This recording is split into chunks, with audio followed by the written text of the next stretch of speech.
Hey there, Brian Hutchison back for another episode of Global Career Guy. I think it's episode 68. I am here with Mike Brown. Mike Brown. We are back at New Jersey City University in the career class.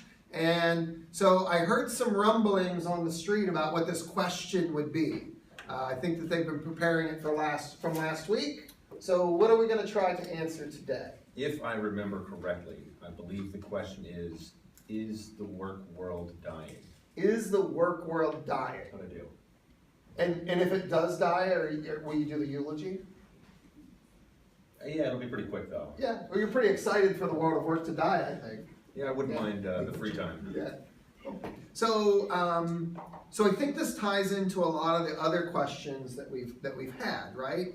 There is a general sense, and if you are like into the career headspace like I am, everything today is talking about this idea of the precariousness of work, right? And so the first part of precariousness is you need work to survive, right? And so if it is not stable, if it is not reliable, if it feels chaotic, by the way, doing chaos theory tonight in the class, shameless plug, then like psychologically that's very difficult, right? Yes. And then if you climb up, say, the work class ladder, right, to maybe you're more financially secure, you're more work secure, there's still that sense of precariousness that comes out, right? And so you find a lot of people that make well above the average salary for a country, and what do they obsess about all the time? Their retirement package. And will the stock market crash? And so we've sort of built in this idea of fear about work, okay? This question is such a common question. I've actually probably read 2 articles on it in the last week. And so it's this idea of, with globalization, with artificial intelligence, with robotics, people are fearful in saying that work might disappear. So does that sort of reflect how you might think about the question that you asked? I guess so, yeah. Seeming like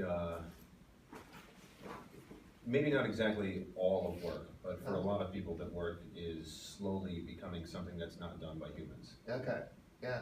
And so what are some examples that come to mind where you think work is most likely to disappear? Factories, farming, a lot of labor jobs. Yeah. And so so the first thing I take when I think about this big picture, right? I'm going to answer your question, I promise. Yeah. But the first thing I think about is history, right? And so in a lot of ways, these human systems that we've created have been here before, right? Like, what are some of the events that happened technologically in the 1800s? Steam engine. Steam engine, telegraph, right? We were able to communicate across hundreds and hundreds, if not thousands of miles. Steam engines, we were able to travel across hundreds or thousands of miles and transport products. I'm so good at I'm worried more about you than the Lord of Work dying right now. This is awful. So so we've been here before, right? Yes. I think it was one of the leading technologists in like 1991. You can't quote me on this because I'm pulling it from the further reaches of my brain. Scoffed at the idea publicly that anyone would ever have a device in their pocket where the internet worked. And now we all have a smartphone, right? And so the first thing I think about is always the human being, and that we seem to be prone to always fear something, right? Yes. And so we seem to be prone to always fear something about work. That something is often technology. And so now my answer. I think work could disappear for most people, right? Because of global capitalism and neoliberalism as sort of the modality of creating systems in the world, we have generated wealth far beyond the need of humankind in many, many countries. Yes. And what we find is in the United States, where that wealth is disproportionately in the hand of very, very few, often 1% or 2% or less, right? But if that wealth were evenly distributed, people wouldn't have to work.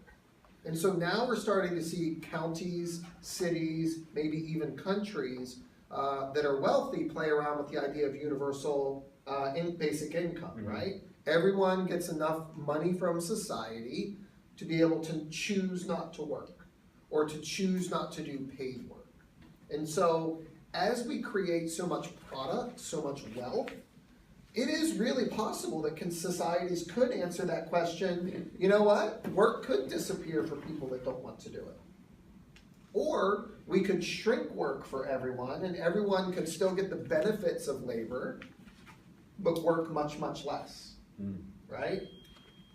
And so that would be one perspective of, I always think of the $6 Million Man TV show, if you remember the opening of that in the 1970s, you know, no, I'm sorry, that was the wrong metaphor. Field of Dreams, if you build it, they will come. Well, we have the wealth in pockets of places all over the world where work may not be necessary. Now, I think it's foolish to think that that's the way the world will go, right? You look at like the International Monetary Fund and all of these, the World Bank, we're not structuring the world in a way that the benefit of all of this wealth creation is actually going to impact work. And so instead, there are people in specific jobs that need those jobs for survival or to have just a decent life, right? And those are the jobs that are threatened by technology. Now what? I think that there will be a transition period of chaos, right? I think that there will be a period where work will be largely stressful and more precarious and hard to find. And I think that that period will pass because we've seen it time and time again as human systems respond to the advent of new technologies that change work. The last thing I think we'll see is I think that we'll see migration for work come back in a different way. And so we used to have an agrarian societies, and then people moved to the cities, right? To factories, we created ghettos. I mean, we created all of these urban structures that didn't exist largely before. Now I think that there's going to be regional, city-to-city competitions for workforces, or county to county, or country to country. And what we're going to do is because work is displaced, we can work online, we can manage the robots at the factory from our home computer. I think that there'll be talent that moves around the world for the good work to be in locations that are designed specifically to appeal to them. And then the ones that are left behind, like people that have to do face-to-face work, people that wear uniforms, right, or usually have to do face-to-face work. I think that they will be stuck with work that's dangerously precarious still. I felt a little off there. Does that make sense? Yep. The way I described that? What do you, I mean, does that make you more fearful or less fearful? I'm really not that fearful. Okay. You're very relaxed about everything. Yeah, I'll just roll with it, whatever happens. Yeah, we might have gotten someone that had a little bit more of a startle response for this question, so they could be like, no! So, cool. Well, anyway, I hope that was enjoyable and helpful. That was, what episode was that? I don't know, 60? 68? Episode 68 of Global Career Guy. I didn't get enough sleep last night, and I feel like it's showing in this episode, but keep the conversation going. Signing off for now.